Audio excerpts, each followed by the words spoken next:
Today on The State of Us, more parents take leave as policies shift and mothers are living single together.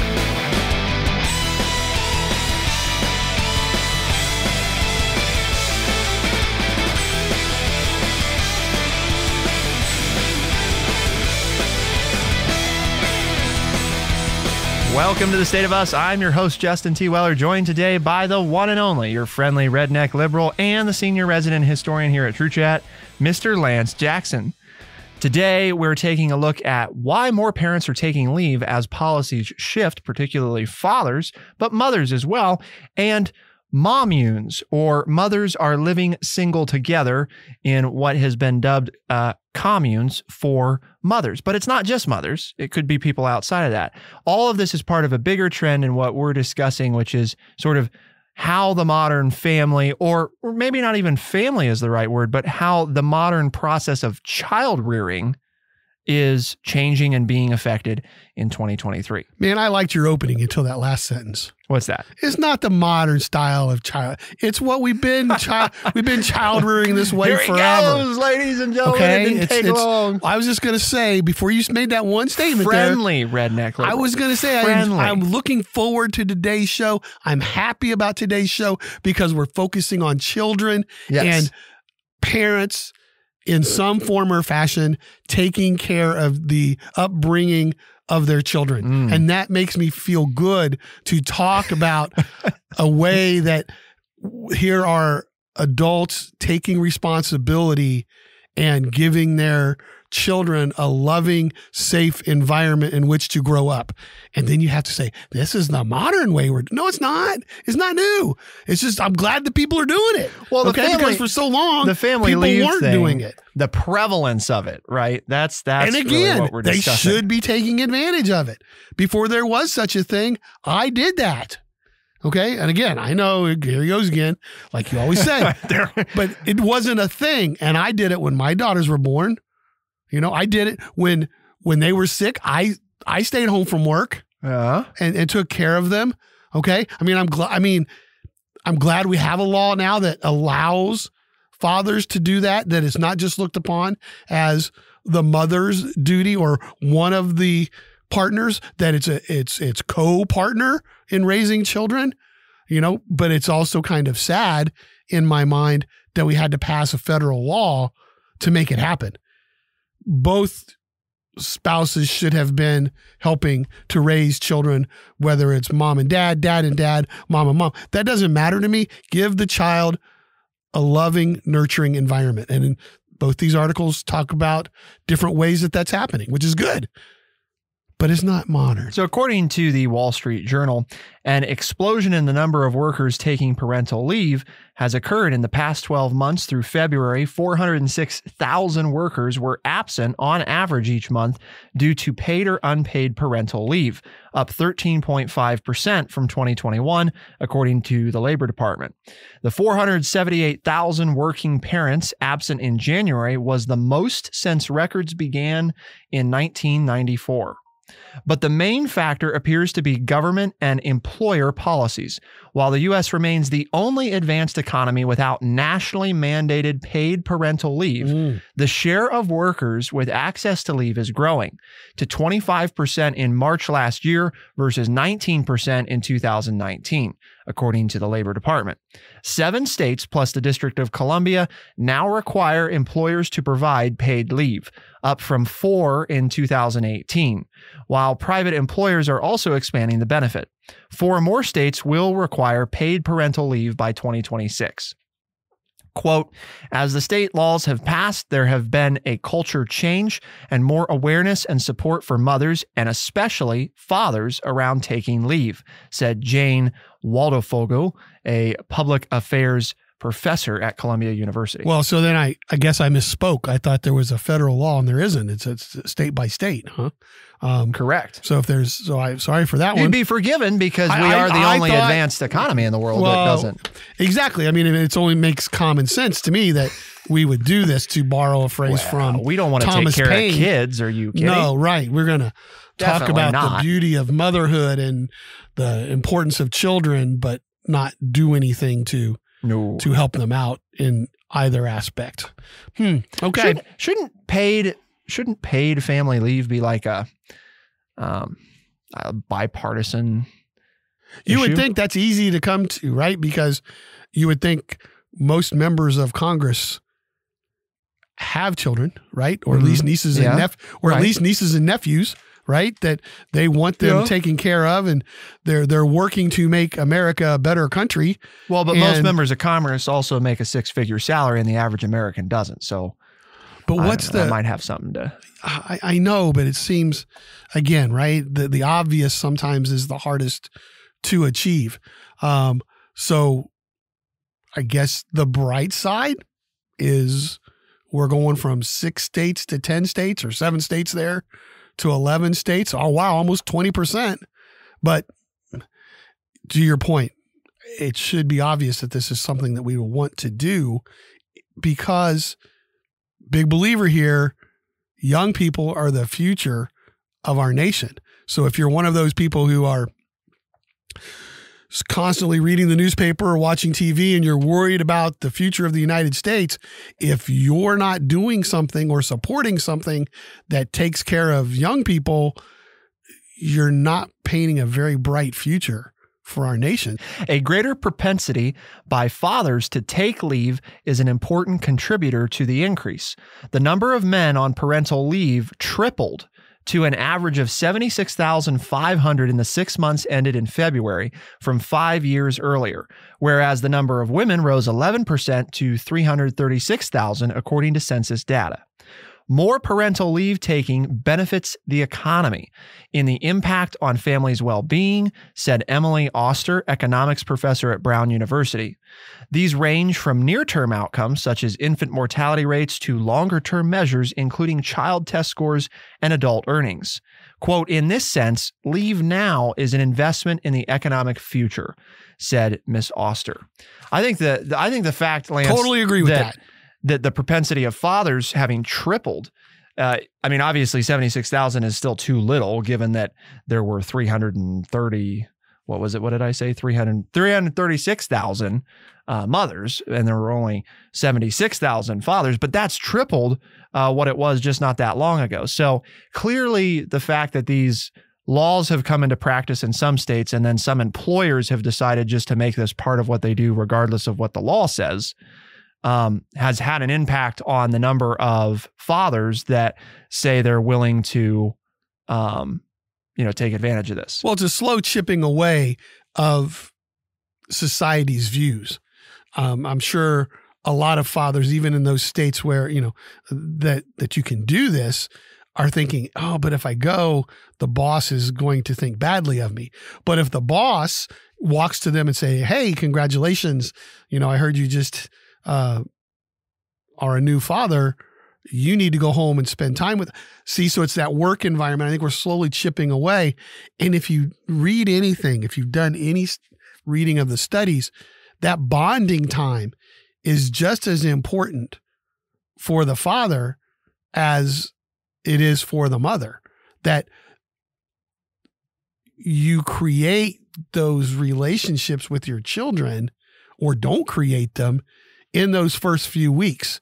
Their sense of smell and feeling loved and safe in your arms, that's huge to their development, because if they feel safe and they recognize you even before they open their eyes, then they're going to be more comfortable to experiment and go out into the, when they start to crawl around or whatever, they're going to be much more open and to learning and everything else. And so having both parents spend time when they're young like that, when they're first born, to the point of the doctor in the article, just is going to perpetuate growth down the road and success for these young people. So there's a lot of things that go along with this, because the leave also has costs.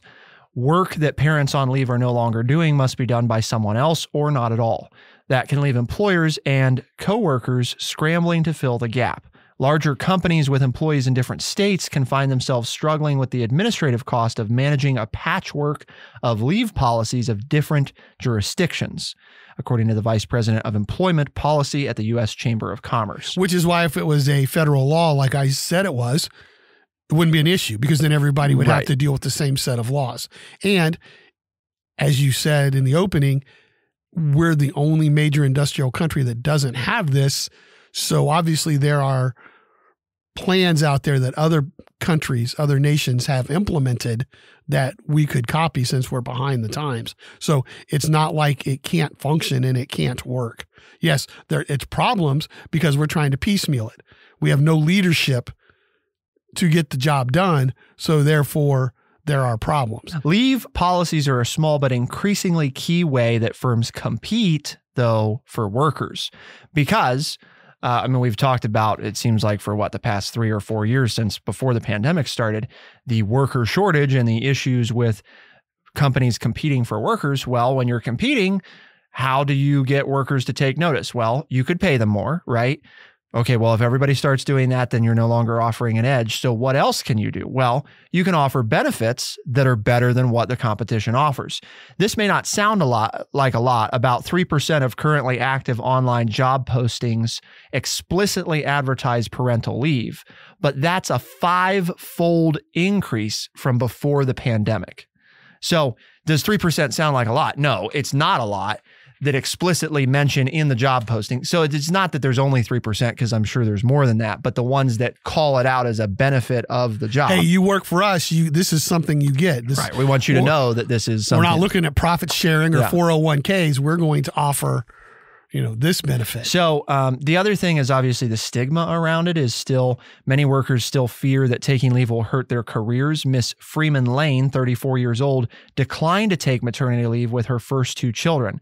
That helped her get tenure faster, she said, adding that when she took maternity leave with her 3rd child, being away cost her some professional and social capital. Quote, "That is still a big problem for parents," she said. "You are likely to lose footing on projects and work that you helped lead or build because someone else will be forced to take it over." Parents are also taking longer leaves. The typical mother now takes 120 days of bonding leave, up from 110 in 2019, and the median father is out for 60 days, a 15-day increase, according to Sparrow, a leave management platform. I like that. That's good. There's some things to discuss there. So why don't we leave it there and let people think about it, and we'll come back and I'll give you some of my thoughts.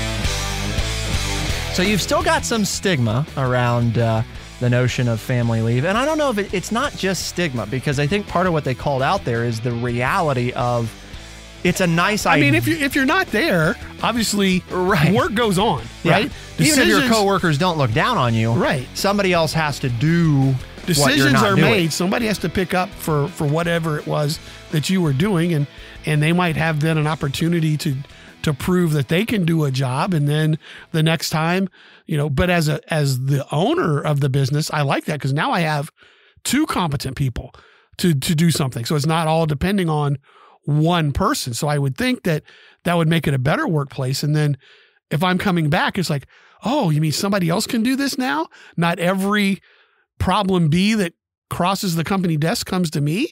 There's somebody I can share the workload with.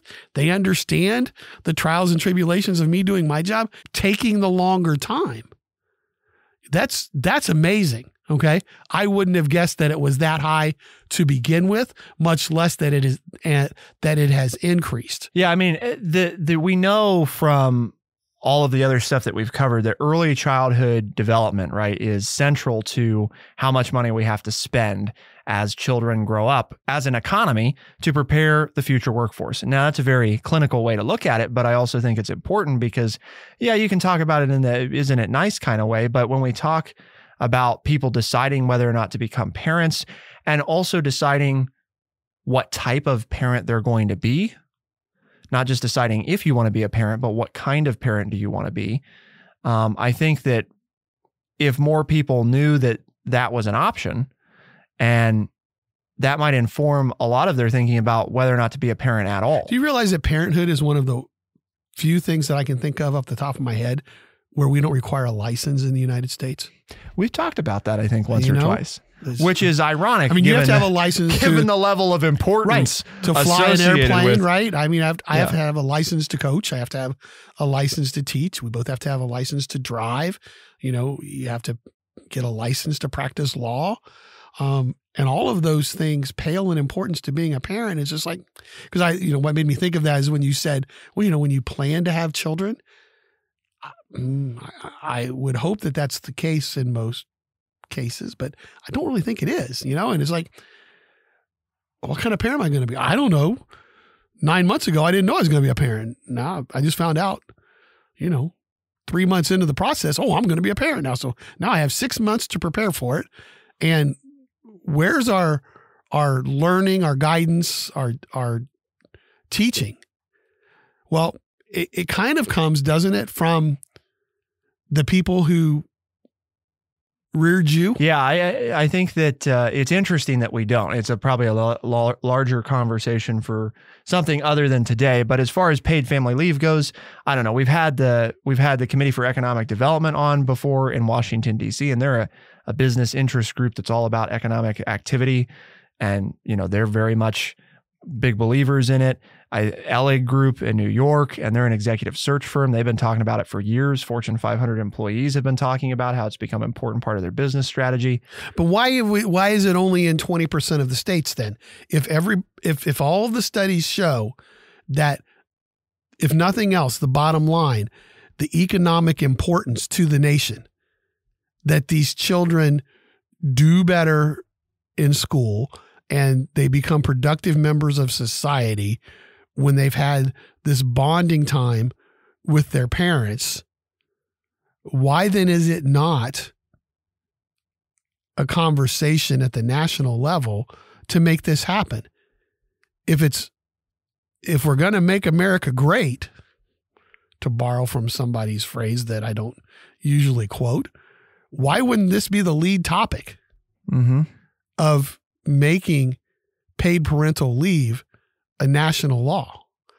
If what you said is true, which you read, and you point out all these studies, and I know it's paid family leave, but we know that the more time we spend with children under the age of 5, the greater the return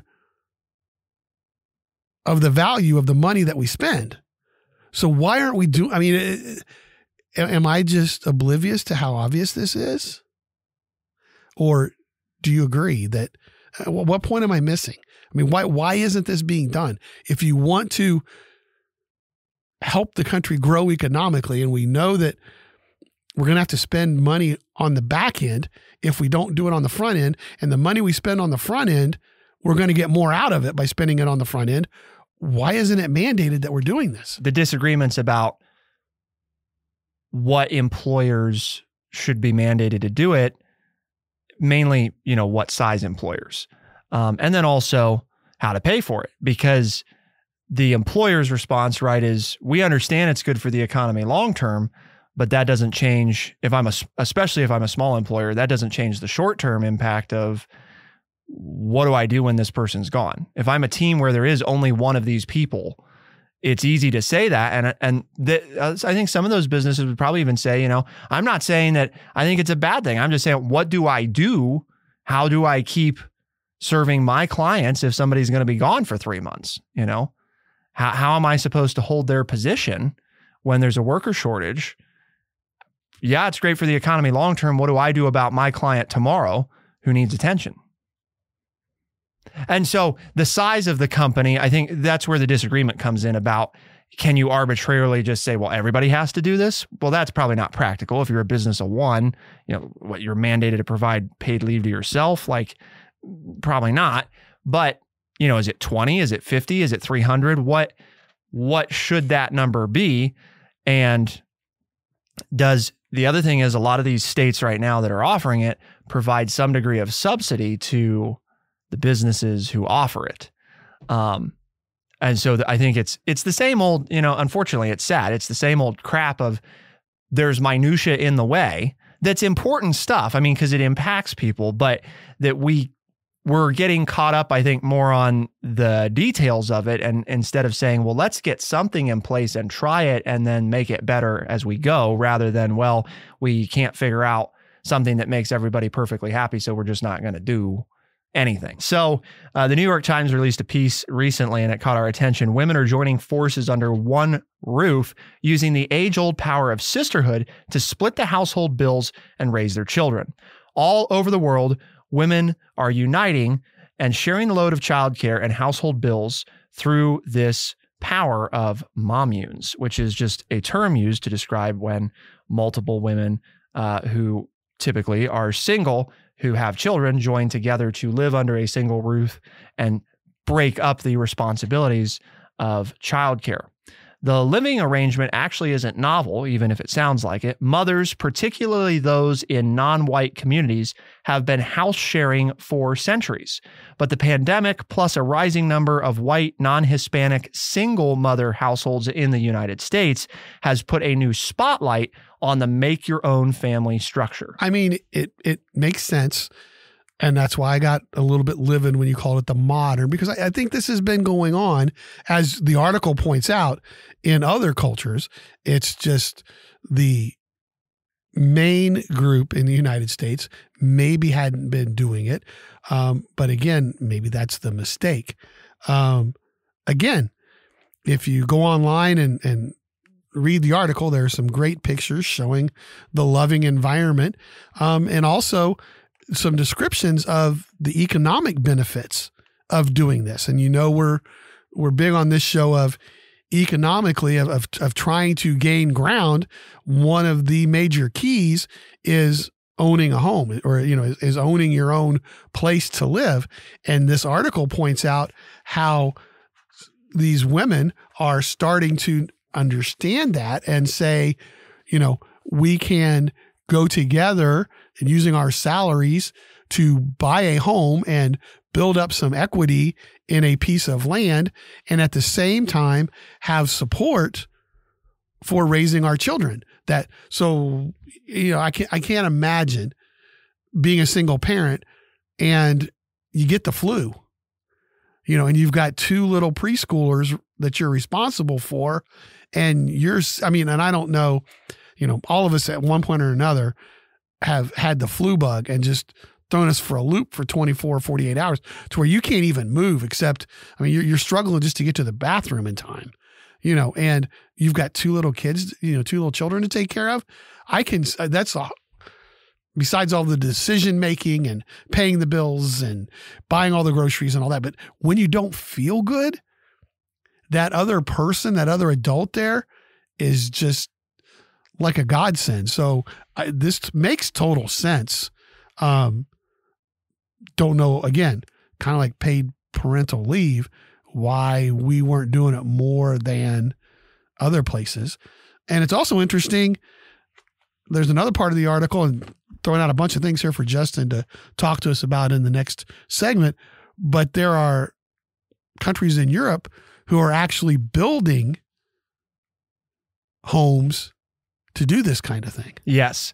So this is where you get into and no, it doesn't have to just be mothers, but we've talked about any single parent, right? The burden of, if something happens to you or if something's going on with the kid, there's less resources, It doesn't mean that you love them any less, or anything like that. That's not what's being said. It's just, if you have more people who are obliged to take care of the child, it's easier. As, learning this parent thing sort of and becoming a new parent, it's like the other day I had a scheduled obligation at 9 a.m. and it was like, okay, but I really need our kid to get to work. Thankfully, I had a spouse who could do that. Who happened to be free. Or I was going to have to break a commitment to service another one. And we talk a lot about when we talk about like why after school programs are important, is the amount of economic damage that's done. We're flipping it around, right, on like when we talk about paid family leave and that kind of thing, the economic damage that is done by parents who have to break work commitments in order to at last minute's notice. It's not like, oh, we know this is coming and this is planned. It's like, oh, nope, my kid's sick and I got to go do, if there's 2 or more people who are involved in the rearing, then obviously there's a little bit more flexibility, and hopefully it's not as detrimental to whoever has to do it because you can share the burden. So it's interesting because it isn't new, but it's kind of new to our culture in the United States from a middle income sort of standpoint, being a more commonly seen thing. I guess we're going to talk about, is it more commonly accepted? And also, what about the business side of this? Because there's some that have turned it into not just a good thing for kids, but also potentially a good business endeavor. Keep it here on The State of Us. We'll be right back.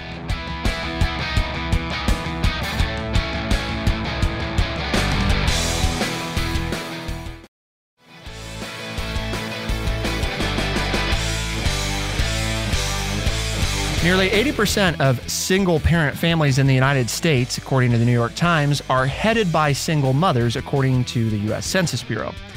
These units are far more likely to experience poverty, psychological distress, low self-esteem, and a lack of emotional support.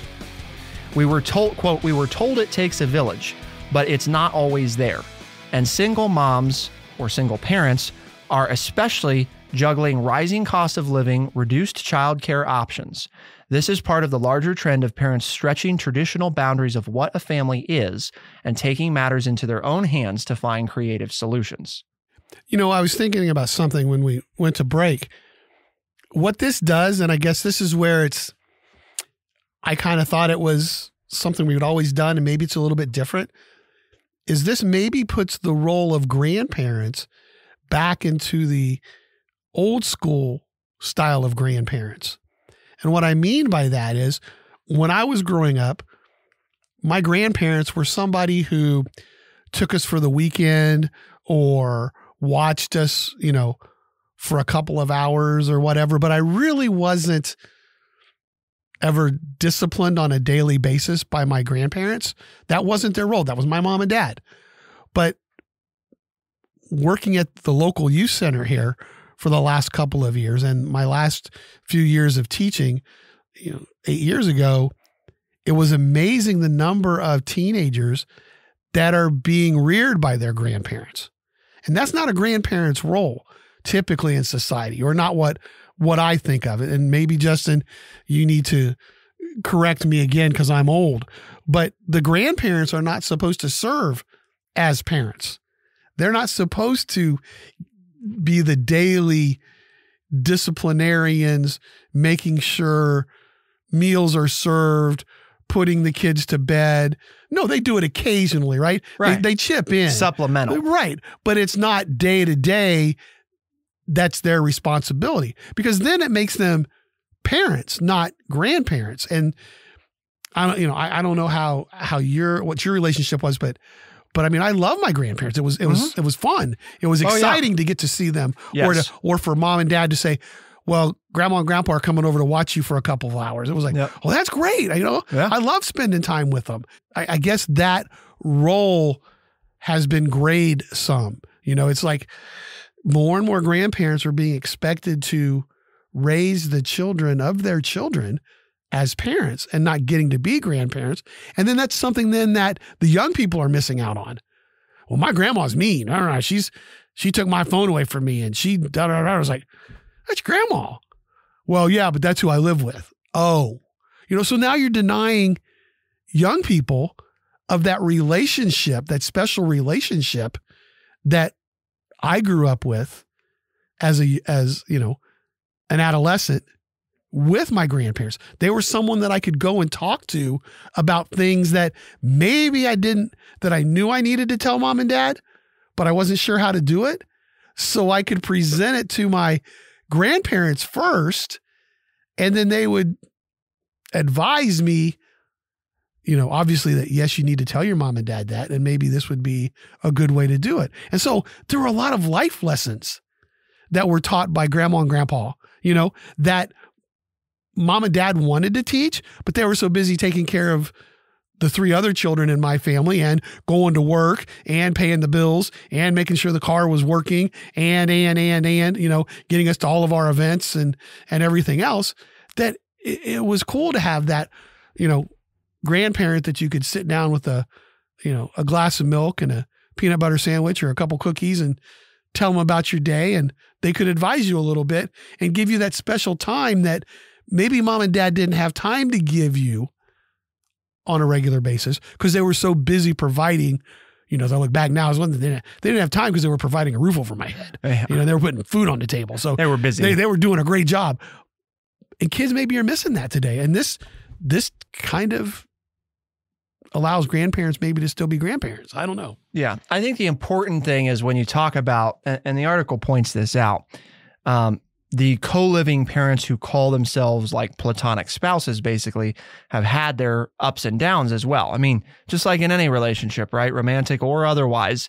And it's particularly important, I think, because you're involving kids in this sort of thing. If you're going to buy a house with 2 or 3 other people, you know, and relationships are hard. Is that what you're saying? They're having kids. Yeah. Any kind of relationship you have with anybody is hard. I would make sure the people are equally committed. And I'd also probably take time to put some things down on paper as far as what does everybody agree about in terms of how we're going to handle things. And not just how we're going to handle things, but like, what happens if things... Well, how do we get out of this, right? How do we exit? Even amicably. You know, if we're just ready to go different directions. We're talking about mommunes, you know, I guess you could have a dadmune too, but a mommune, what if they both decide they want to remarry, find another partner or move in with someone?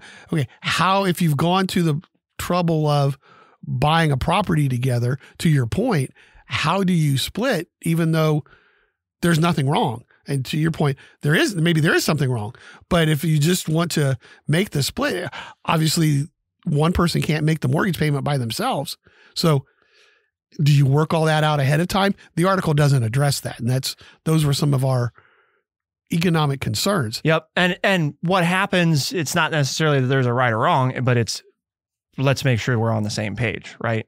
Because and how does that affect the kids? Exactly. If you brought children into it, yes, and since the age of 2, they've played together, they've lived together.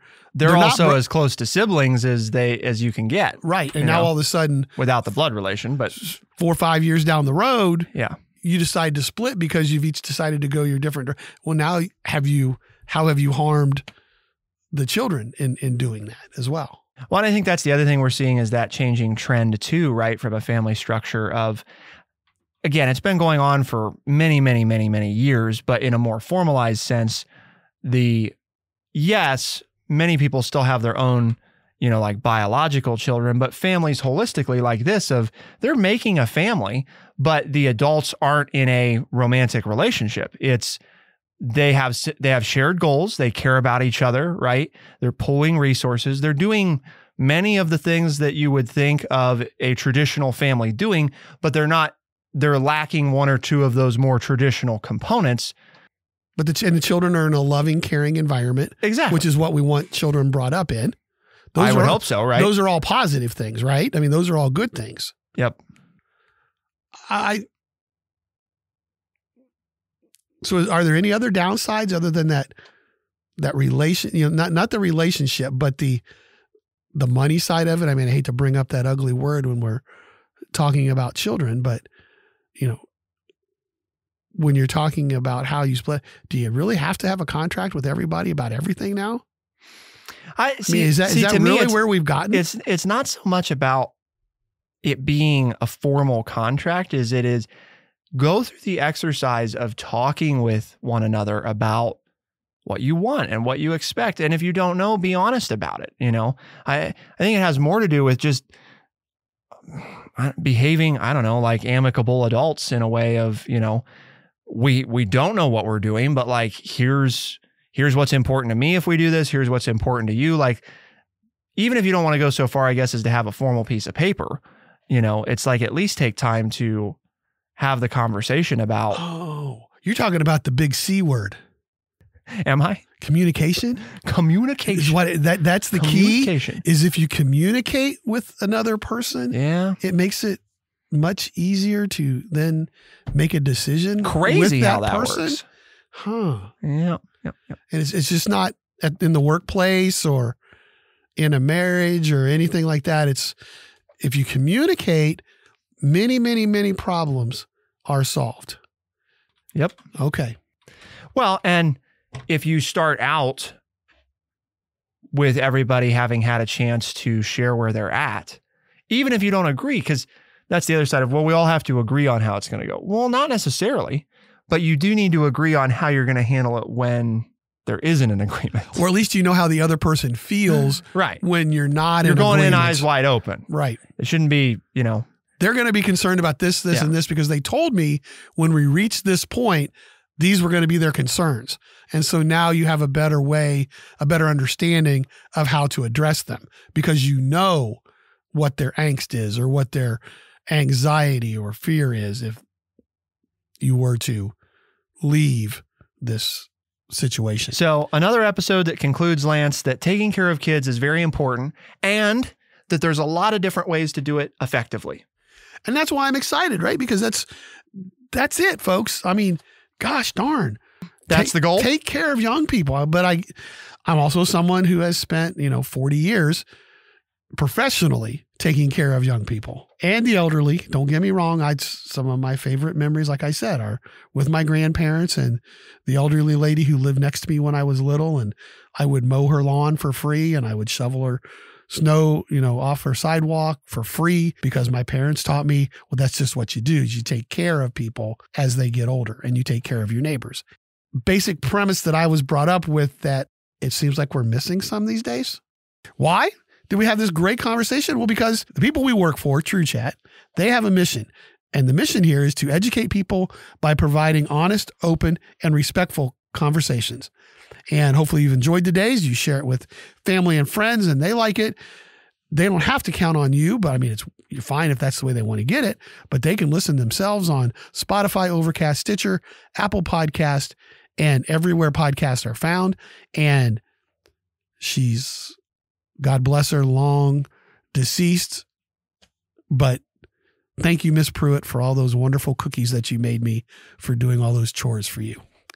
So it can have an impact, people. That's all I'm saying is if you do some of these things we're talking about and reading and discussing for you, it really can lead to a very fulfilling and grateful life. And that's what I've had.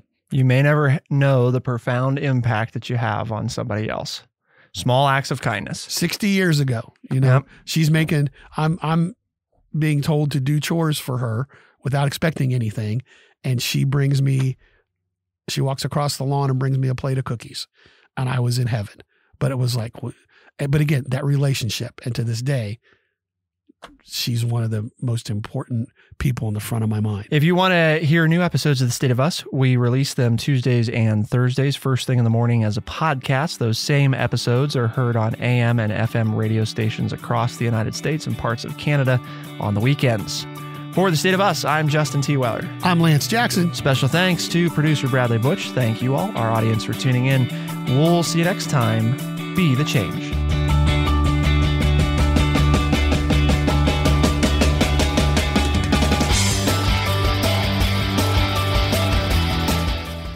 Be sure to check out our website, thestateofus.org, for books, articles, and all the ways to tune in. thestateofus.org.